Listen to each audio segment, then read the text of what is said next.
आप जूते पहन के जाएंगे, कैसे बात बनेगी? नहीं बनेगी बात। इसलिए साफ सुथरा रखना बहुत जरूरी है। और जब मेहमान घर आते हैं, तब लड़की की शादी होती है, जब मेहमान आते हैं तो घर आप पोतते हैं कि नहीं पोतते? दिवाली आती है, लक्ष्मी जी आती हैं, तो घर के और कमरों को आप लिपाई पुताई करते हैं कि नहीं करते? और भगवान को अपने भीतर बुलाना चाहेंगे तब, मान शक्तियों को अपने भीतर बुलाना चाहेंगे तब, तो अपने आप को साफ करेंगे या नहीं करेंगे? साफ सुथरा रखेंगे नहीं रखेंगे? तपस्या ऐसी का नाम, तपस्या ऐसी का नाम है, साधना ऐसी का नाम है कि अपने अंदर से जो बुराइयां हैं, जो हमारे अंदर की भूलें हैं, अपने अंदर जो कमियां हैं, अपने अंदर जो दोष और दुर्गुण हैं, अपने अंदर जो कसार और कलमश हैं, इनसे जद्दोजहद करने में, लड़ाई लड़ने में जो मेहनत करनी पड़ती है, कठिनाई उठानी पड़ती है, वो सारी की सारी हम कठिनाइयों को खुशी खुशी उठाएं, इसी का नाम है। इसी का नाम क्या है? इसी का नाम है साधना। साधना इससे कम में नहीं होती, इससे कम में से साधना नहीं होती।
धीमहि धियो यो नः प्रचोदयात्।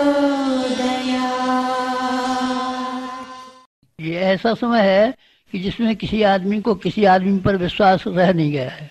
आतंक का वातावरण चारों ओर घिरा हुआ पड़ा है। सड़क पर आप निकलते हैं, मालूम नहीं कि आपके साथ में पड़ोस में चलने वाला जो व्यक्ति है चाकू आपको भौंक करके और आपकी घड़ी नहीं छीन ले जाएगा, इसका क्या विश्वास है।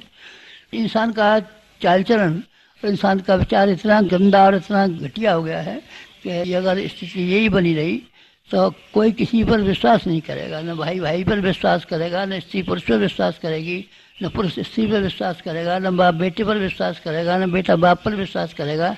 ऐसा गंदा, ऐसा घटिया, ऐसा वाहियात समय है। और ये इसलिए भी घटिया और वाहियात समय है कि नेचर नाराज हमसे हो गई है, प्रकृति ही हमसे नाराज हो गई है। पानी बरसाने में कहीं उसकी मौज आती है तो अंधाधुंध बरसा देती है, कहीं उसकी मौज आती है तो चाहे जितना सूखा सूखा पड़ता हुआ चला जाता है। कहीं मौसम का ठिकाना नहीं, मौसम पे पानी बरसेगा कि नहीं कोई नहीं कह सकता। और ठंड के समय पर ठंड पड़ेगी, गर्मी के समय पर गर्मी पड़ेगी, कोई नहीं कह सकता। भूकंप कब आ जाएंगे कोई नहीं कह सकता। ज्वालामुखी कब फटने लगेंगे कोई नहीं कह सकता।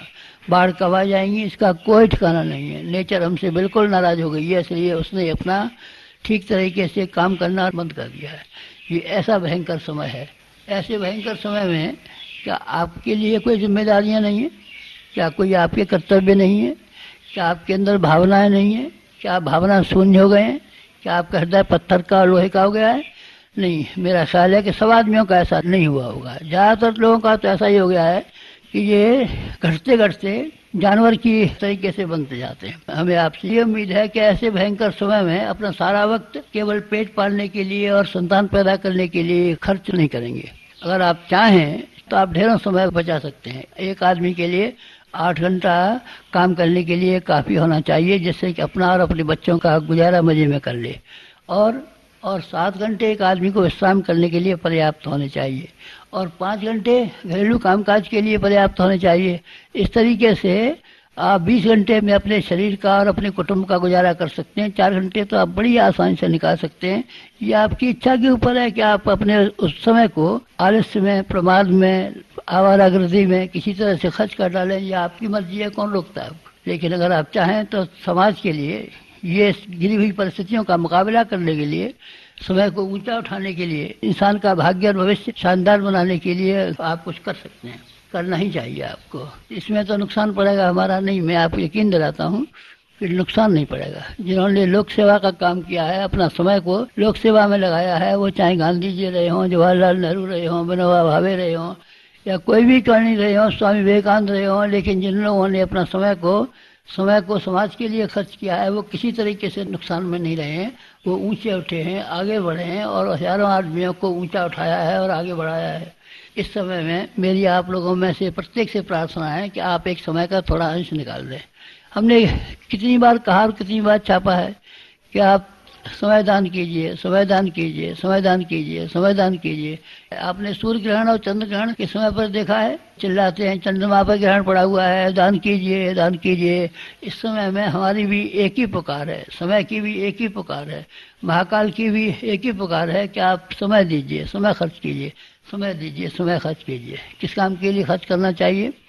आपको इस काम के लिए खर्च करना चाहिए कि लोगों के दिमाग और लोगों के विचारों को आप ठीक कर सकें। अगर विचारशीलता और दूरदर्शिता, विवेकशीलता लोगों के अंदर आई होती तो दुनिया खुशहाल रही होती। इंसान नहीं रहा होता, देवता हो गया होता, और ज़मीन का वातावरण स्वर्ग जैसा हो गया होता। पर विचारशीलता कहाँ है, समझदारी कहाँ है? हमको समझदारी आदमी के अंदर बढ़ानी चाहिए। अगर समझदारी बढ़ेगी तो आदमी के अंदर ईमानदारी बढ़ेगी, ईमानदारी बढ़ेगी तो आदमी के अंदर जिम्मेदारी बढ़ेगी, जिम्मेदारी बढ़ेगी तो आदमी के अंदर बहादुरी बढ़ेगी। चारों ही चीज़ें एक साथ जुड़ी हुई हैं, इसलिए समझदारी इसका मूल है, और ईमानदारी, जिम्मेदारी और बहादुरी ये इसके पत्ते हैं, डालियां हैं, फल और फूल हैं। इसलिए हमको समझदारी बढ़ाने के लिए लोगों की जी और जान से कोशिश करनी चाहिए। आप लोगों से भी मेरी यही प्रार्थना है कि लोगों की समझदारी बढ़ाने के लिए अपने समय का जितना अंश आप लगा सकते हो